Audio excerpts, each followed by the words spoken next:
Hello, everyone. I'm Hannah from Pi Team, and welcome to yet another episode of Voice It. Here, the quest matters. Our guest for today is Ms. Aisha Nazia, Partnerships Manager at Setu, and also the co founder of StartChange.Today. More than a diligent mechanical engineer, she is a football enthusiast, a pro declutter, and an adventure seeker. So let's hear more about her story and experiences from herself. Welcome, ma'am. Thank you, Hannah. Thank you. So let's start with our first question. In spite of your professional work, how did you find your place in StartChange.Today? And could you please tell us more about the initiative and your targeted audience? So basically, I think I was bit by this bug for sustainability when I was in my seventh grade, where I got an opportunity to participate in an environment quiz that was conducted by US Consulate.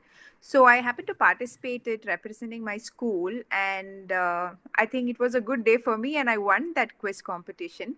And that's when I actually went back home and tried to learn more about environment, what is sustainability. So I think from back then, right, like, so it's almost like in 2006. From back then there's been this urge to do something for sustainable practices and all. So 2 years back I was like, anyways, work is happening, and there's a lot of things in life which I do outside my professional work, like IEEE and Techstars and a lot of organization. I said, why don't I look forward to gathering like-minded people and make a community that can run sustainable lifestyle. So that's how Start Change came into existence. At Start Change, what we're trying to do is we are trying to promote sustainable lifestyle amongst the people who can afford it. So the concept is, I don't want to go to a government school and give a lecture to students saying that you have to use water wisely, or you have to start opting for non-plastic alternatives in your house, or you should stop using anything like which is can't be reused, kind of any material or commodity on a daily basis. So the concept here is we only focus on people who can afford it. So affordability comes with money, right? So we our target audience is people who belong to, say, medium or upper middle class category, who earn a living and who can afford sustainable products. So it is just a movement or a community of volunteers trying to bring about a change in the way we live on a day to day basis. So it's helping people identify sustainable products. It's helping them set up their kitchen, let's say, with zero plastics, or teaching kids on how to make paper out of the waste newspapers that is there in your house. So like small initiatives like this, which when put together will contribute a lot to our efforts making this place sustainable. Yeah, so that's how it started. Okay, so just asking, can anyone volunteer for this? Yes, absolutely. So as of for now, we don't have like a full-fledged social media presence. It's pretty much done amongst me, few of my friends, and a few of other organizations who go to schools. But yeah, I am working on revamping the website so that there is a sign-up form for anybody who is interested to come join the team and do small initiatives within their local community. Okay, cool. Okay, moving on to our next question. Who was your biggest motivation growing up and who guided you to be who you actually are today? Okay, so I don't have a particular name, frankly speaking, to put across as somebody who motivated me the most. In different walks of life, I've had different set of people. So I think my earliest memory would be I had an amazing teacher in my kindergarten. Okay, so she used to speak English so flawlessly that back then my thing was, okay, she's like HBO that I see in my house on TV. So like for me that was my first let's say inspiration, for that matter of fact. even today I look up to that teacher when I go to my hometown, to the kind of influence she had on me. Like today, if I every day try to make the way I speak better, or try to learn, better words, or make my vocabulary bigger, then I think the inspiration starts from her, which was like, say, 25 years ago. So, like that, at different phases of life, I've had different people who have inspired me. A lot of friends has inspired me in the kind of work they do. And socially, the organizations that I'm part of has given me exposure to different people who are doing different things. So, there isn't one person, but I would say it's mostly people I met, say, doing volunteering works, like be it in sports, be it in IEEE, be it in organizations like Techstars, Ink Talks, a lot of places that I went beyond my professional work is where I actually found a lot of inspiration. And I think I started reading a lot from, say, from my high school days. And I wasn't somebody who read novels or storybooks, or like, say, Harry Potter's or Twilight. I was more into reading articles, blogs, how people write about their life. I was more interested, or my curiosity was into understanding how people are different from each other, like how one person is unique from another person. So I think that is what my inspiration is. Yeah. Okay. So speaking of going beyond your professional career side, we've heard from your previous session that you have used a 6-step method for reaching your ideas. And you created a bond with you and your goal with these 6 steps with 6 people in between. Could you please tell us a little bit more about it? Yeah, so I came to know about the 6 degrees of separation when I was attending one of Sanjay Vijay Kumar's session, who's the founder of Startup Village, today also known as Kerala Startup Mission, when I was in my first year of college. So I was a part of this event, which was more like a boot camp that happened in Techno Park. And during a session there that he was taking, he told us that there is a degree of separation called, in the whole human networking and connections study, where it tells us that I am separated by 6 people from you. I mean, you can be anybody, a stranger. So I worked on that. That slide of his presentation actually made me ponder a lot on it. And that's how I created this method where I tried connecting anybody I want to and checked if I can reach that person in 6 degrees. So it's pretty much like, let's say, taking my own real life examples. I wanted to meet somebody who works in NASA. Okay. So sitting in, say, Kerala, in my city, that is obviously like a goal for me. Like, that's my ultimate goal. Now, how to get there is to be done in 6 steps. So then I work on that 6 steps. I can't directly ring him or call a random person on LinkedIn and say, hey, listen, I'm fascinated, I want to talk to you. So then I looked at how do I reach NASA first. So that's when I started looking into options or communities where people who like space exploration gather. And I happened to figure out a society within IEEE called Microwave Theory and Technique Society. So I was like, okay, I want to become a part of that society, because that society might not be directly associated with what I do professionally, but it gives me insights to my interest in space research. So I think through that society, I started getting a lot of avenues to do events, to speak at forums, interact with a lot of people from, say, ISRO or DRDO or space research agencies within India. And eventually, I landed up meeting somebody from NASA when he came to visit India for one of the talk sessions, distinguished lecture programs that was happening in Trivandrum. So when I met him, see, I just met him as a part of the Exicom. Everybody was meeting. I was also meeting because I was the secretary of the WIE society. But I don't know, I just felt like I need to talk to him beyond general things that's been discussed. And I just asked him, can I do like a quick 5-minute interview with you, just to get few answers of mine cleared. And all I did was I just switched on the recorder button of my phone, and I just kept it on while I was talking to him. And after, when I went back home, I tried to listen to it, and I wrote a blog on it. So that's how it changed. So I wrote the blog, I published it on LinkedIn, I sent it to this person, this person who works in NASA, and I told him, listen, this is a write up that I wrote based on the conversation that we had when you came to Kerala. And he read it, he liked it. So for me, that's where I wanted to. So it took me multiple steps. Same with, let's say, me working for FIFA. So these are not things that I had like a 5-year plan or 10-year plan. But every time I have a goal, I make sure that I make my first 6 steps to get there. And these 6 steps can be people, can be efforts from my end, can be me doing an event so that I get an exposure to meet them. So uh, I've identified that me and anything else is just separated by 6 steps or 6 people. So that's how my 6 steps to getting to where I want works. Okay, amazing.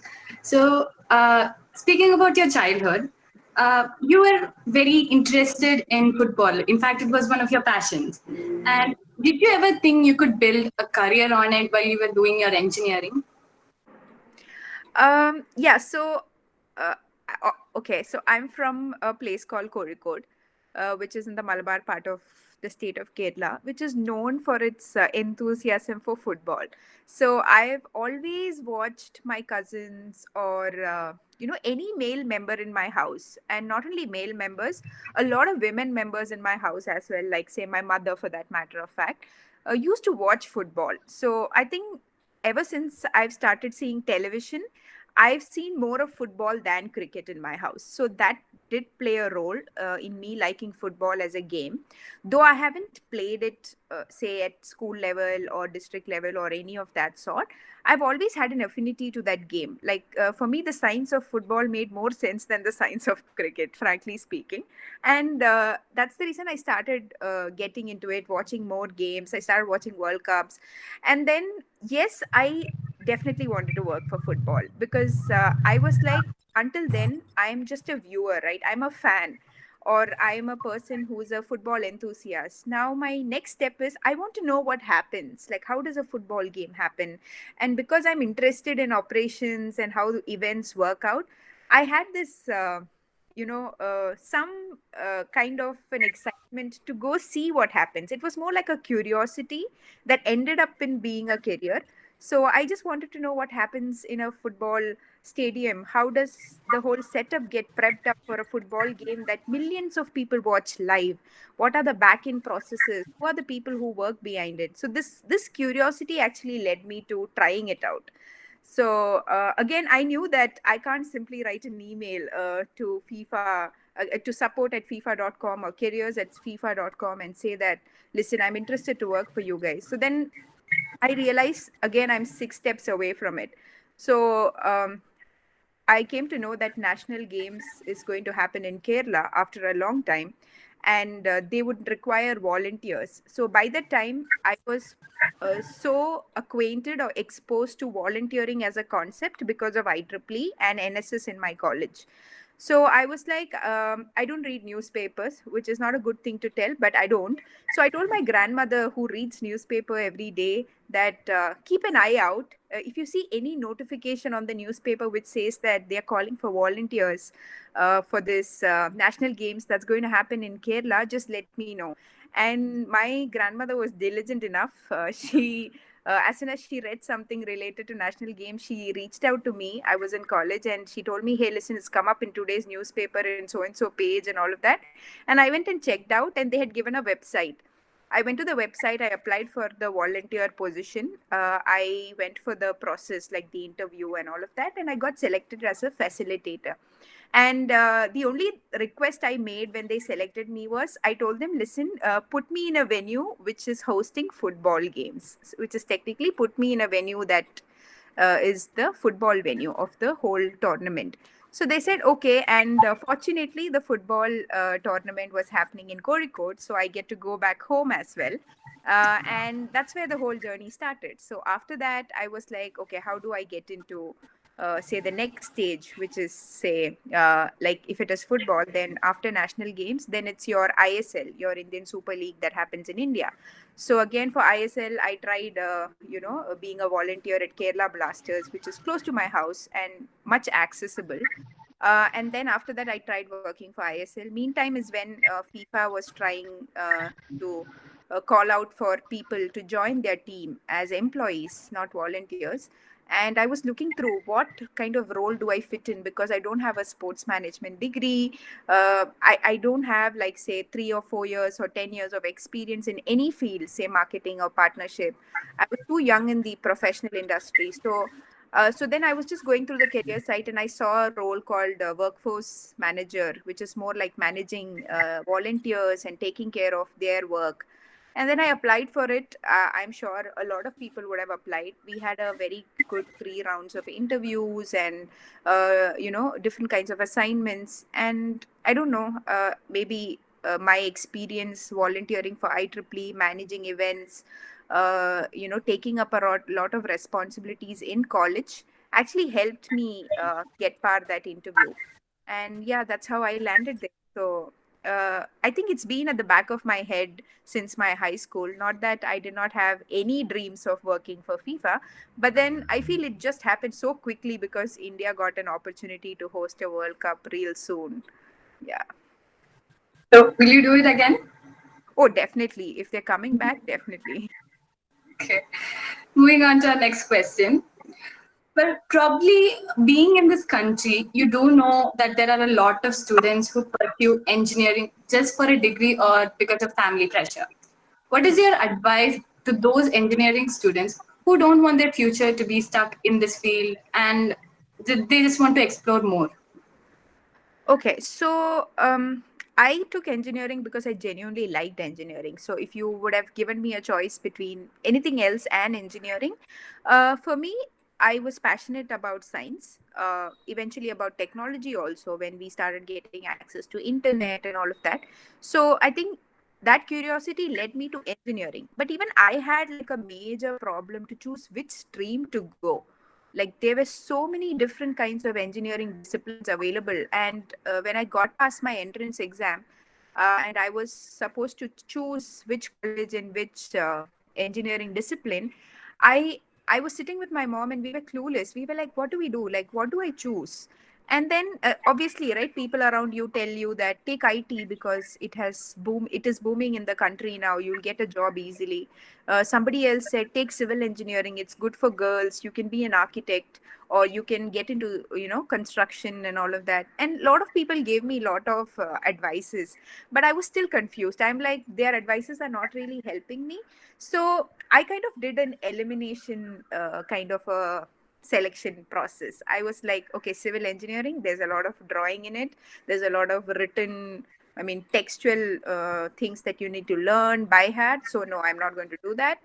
Same, I did that with all fields of engineering. And then I realized, okay, I'm going to do mechanical engineering. One, because I at least love driving. So, maybe if it was a simple thought, maybe if a car breaks down, I'll at least know what to do, or at least I can identify things when I open the bonnet of my car.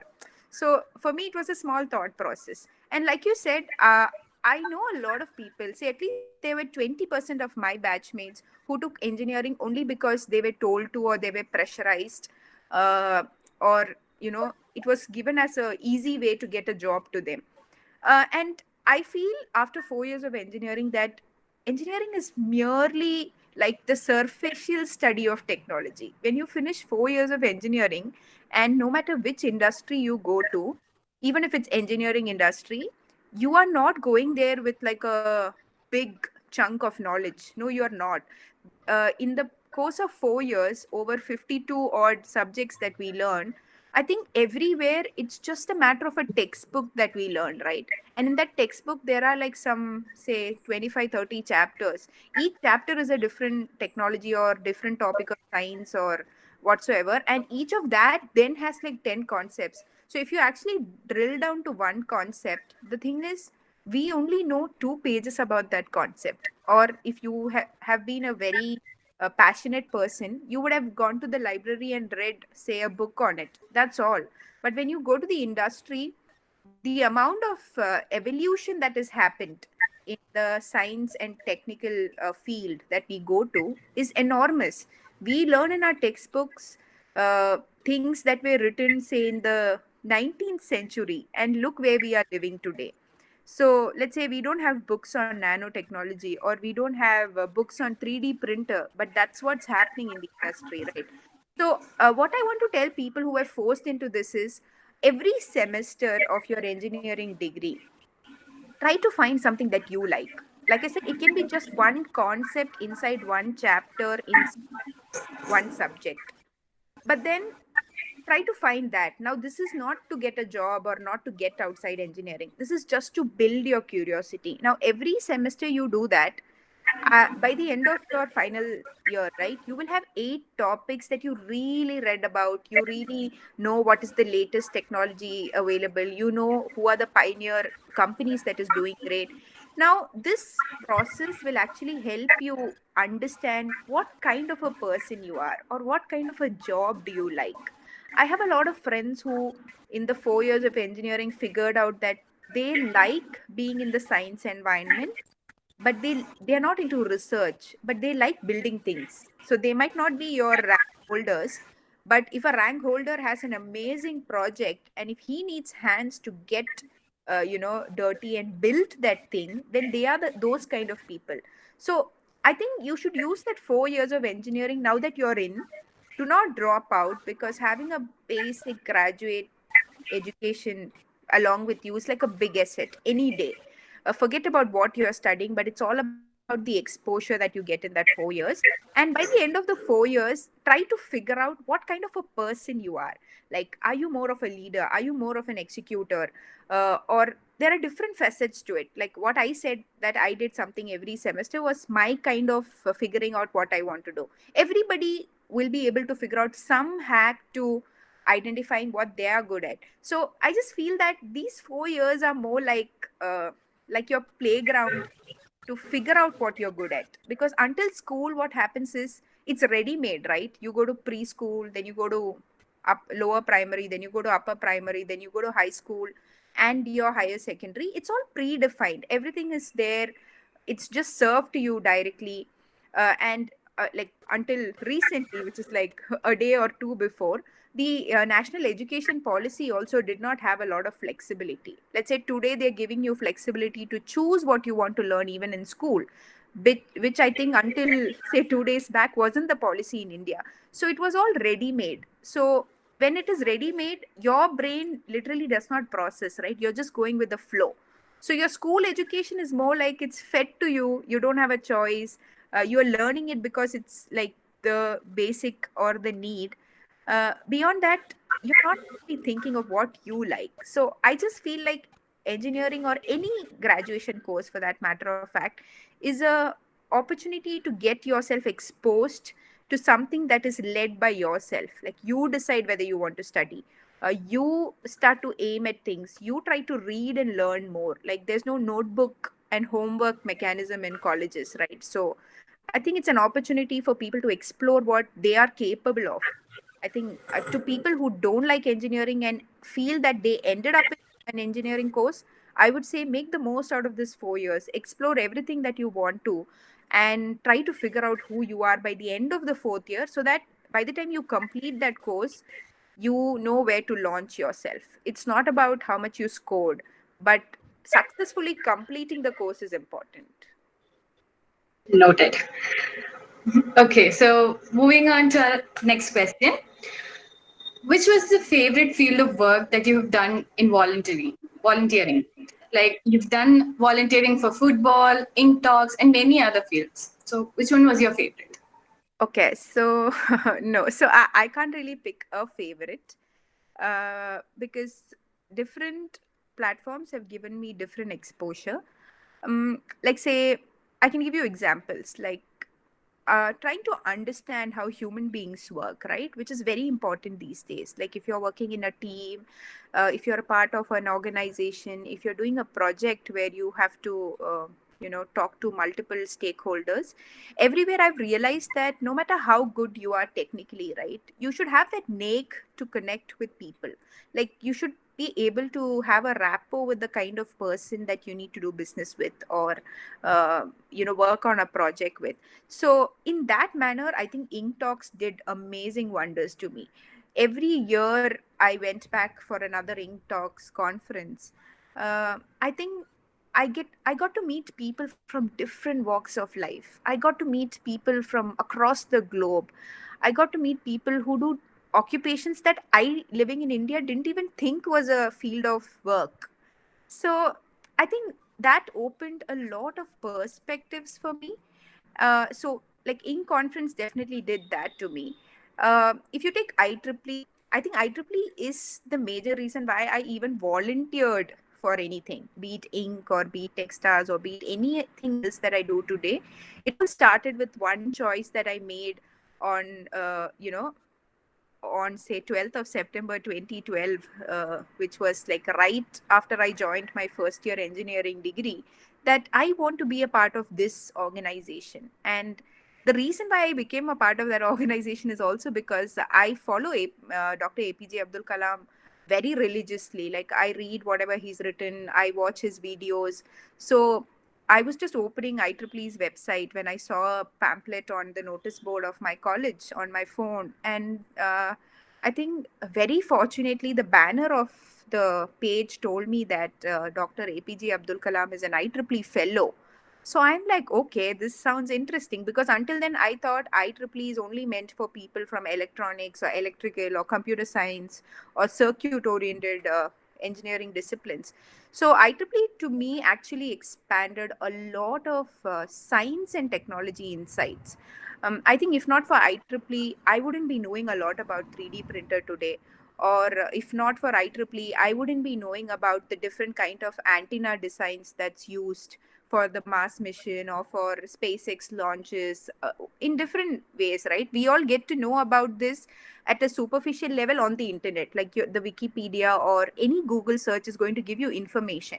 But IEEE pretty much curates it for you, and you know it is very legit. You know it's reliable. You know it's correct information. So I don't have to get confused with what the internet has for me. When I go to IEEE and when I figure out something, I know it's an easy way to get exact or the right set of data.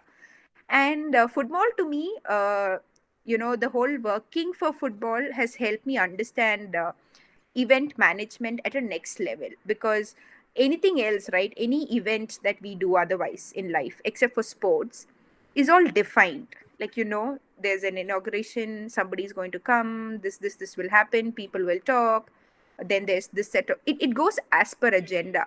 But what happens in the sports industry is everything is so indefinite. Like, you don't know how many goals are going to happen, you don't know which player is going to get hurt, you don't know if something is going to happen in the fans gallery. Like, though we prepare 100%, we prepare 150% also, but the thing is every day is a different day. It's not like unique. So that gave me a confidence to handle a kind of any mess you give, you should be able to put it back, right? That kind of confidence, and being able to take spontaneous decisions. Because when you work for sports, what happens is you don't have the time to do strategy and go back and think. When something is happening, you're supposed to take a decision right there. Like, you have to reach out to the right set of people, talk to them, and everything has to go like in seconds or in minutes. It can't take like another whole day to go think of it and come back. So that is one thing.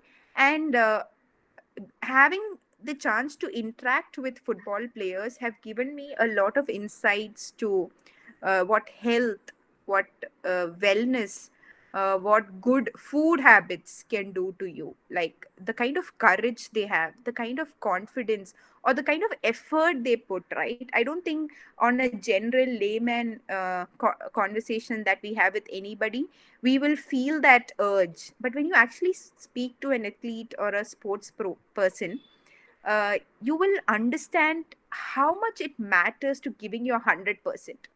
I've heard a lot of people tell me, put your 100%, put your 100%. But I'm like, okay, you say 100%, but how do I gauge it? I really got the feeling of that when I actually started interacting with those people. And also the amount of things, taking care of your health and wellness and your food habits, or the way you sleep can do to you. I realized it after I started interacting with them. Yeah. And what about Intox? Yeah, so Ink Talks, like I said, for me, it was access to meet people I thought I could never meet. And not just access, but also being able to hear them live, and also being able to interact with them, which is the major part of being a volunteer at Ink Talks, or even when I worked for them officially. I think it's the exposure that they give you. Let's say, like all of us know about, I'm just citing an example just so that people can relate. All of us know about LGBTQ, right? So, you know what LGBT is. So, I know Q means queer, but I didn't know, what is it like, or how is it about. I tried reading it on the internet, okay? But then I wasn't able to figure out. But when I actually met somebody who identifies himself that way, um, and the way they use they or them instead of he or her or she or him or himself, I came to know about things that I think otherwise I would not have explored. Like if I was sitting home or going to my college or just being around doing my usual day to day office work, I think I would not have come to know about, say, beyond LGBTQ, there is an A, which means asexual, or there are multiple forms of gender. Like it's not, forget bi gender, it is more like a gender complex. Like, you know, you can't keep 100% women or 100% men or somebody between. For me now it's become like a graph. Somebody can be 100% women to 100% men and can take anything in between. So I think such worldviews open to me when I started meeting people from different walks of life. Yeah. Okay. So with this, we come to our last question. So, due to this pandemic situation everywhere, it's not been ideal for everybody, and there are so many people who have accepted it, and so many that might have not. So, what's your advice to them to be the best version of themselves and to improve their skills in this situation? Yeah. So one thing is, anybody who's in this situation, right? I think first is we should stop looking at a negative approach. Now, how I did that is, imagine that your parents, which is the generation right above you, and your grandparents, which is your generation above that. So two generations that you see in existence around you, who've been the ones who've been guiding you throughout your life, has never faced something like this. Okay. So look at it like you got an opportunity to look at the world when it's in, like, when it's helpless, right? Like you're in the middle of something that is so indefinite. So I don't know, like I don't know when the vaccine is going to come. When I say I'm representing everybody, like each one of us. We don't know when the vaccine is going to come. We don't know when this is going to stop. We don't know how fast this can spread. Like no matter, we read a lot of news, a lot of scientists or people are working on it. I just feel that we are getting to, I mean, this is another set of exposure. Like how people say when you travel to a faraway land, or why do people want to go to Antarctica? That's just to get an experience, right? An exposure. This is yet another exposure which nobody has faced before, at least the people that we see or we are connected with, right?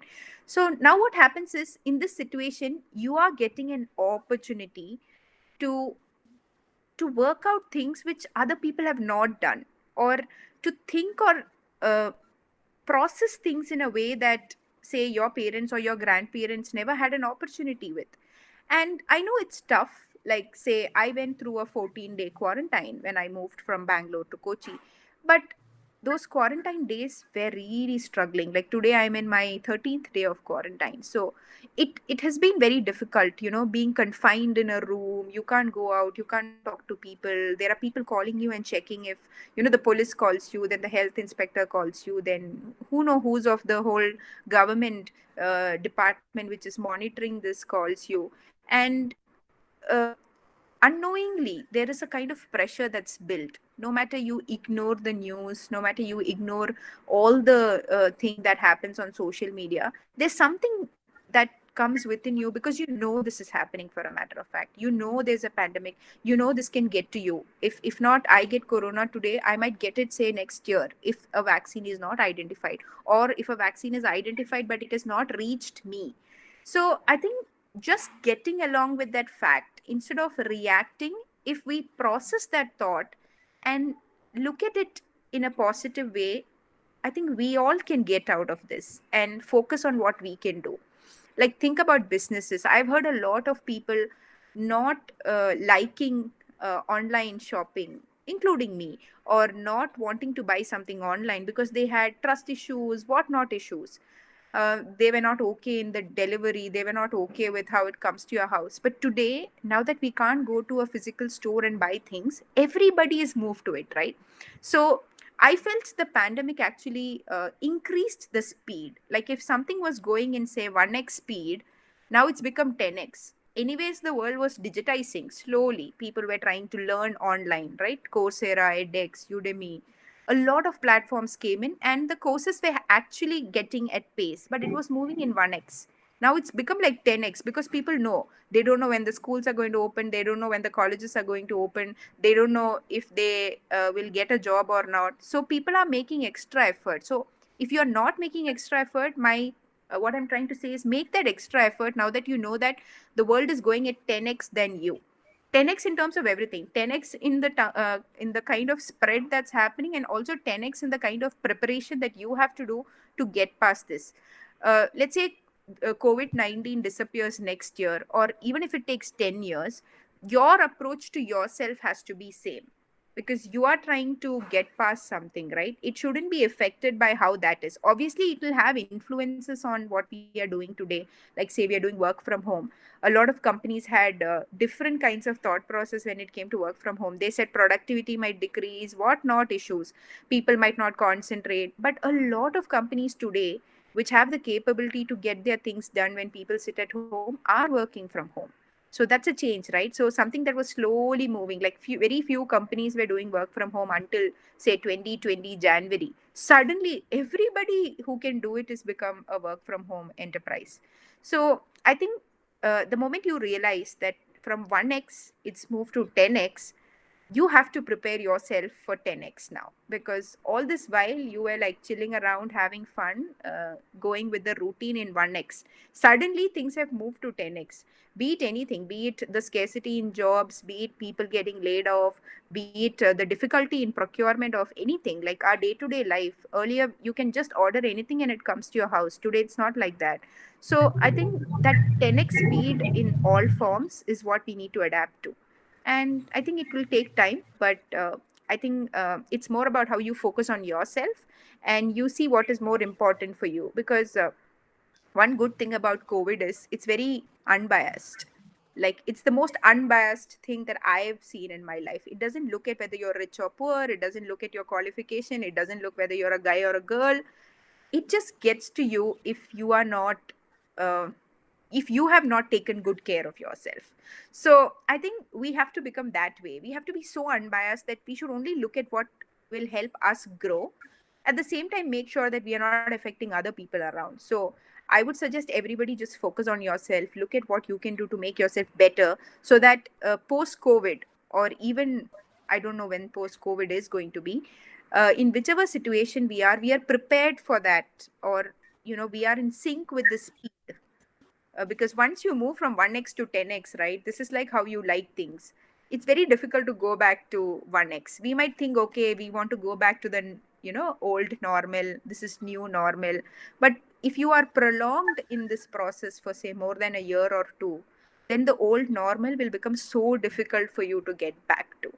uh, like, this is just like how we used to watch like a 1 hour video, and today when TikTok or Instagram comes in, people are so attracted to watching short videos. Right now we don't like to watch long videos because it's boring and whatnot. So I think the more convenience comes, right, we just get used to it and we don't want to go back. So I would suggest all of us should prepare on a very individual basis, to look at what we can do to make ourselves ready for whatever is going to come. And None of us know what is going to come. A lot of people tell us, do that, do this, business strategies during COVID times. But even the ones who are speaking, right, they are also new to it. They are just telling you suggestions. You don't have to gobble it right away. You can listen to a lot of this and look at what works best for you, because everybody is new to this. And that's the best part of it. Like, you might be 18, you might be 50, you might be 100 years old. This is so new to each one of us.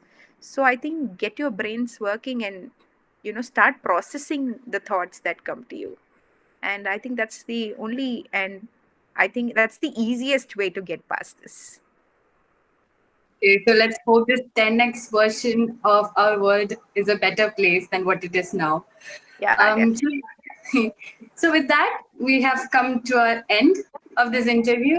I must say, like all of your talks and your webinars, you haven't failed to lose the attention of people who are listening to it, at least not mine.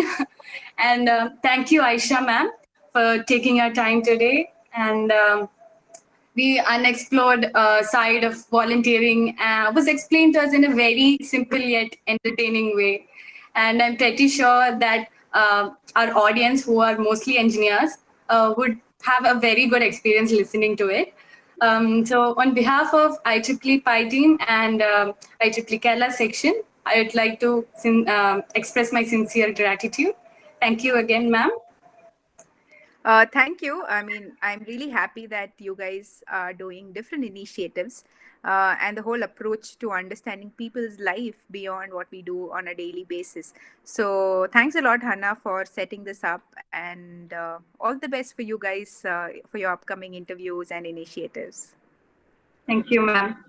So, this is Hannah signing out. Thank you, everyone.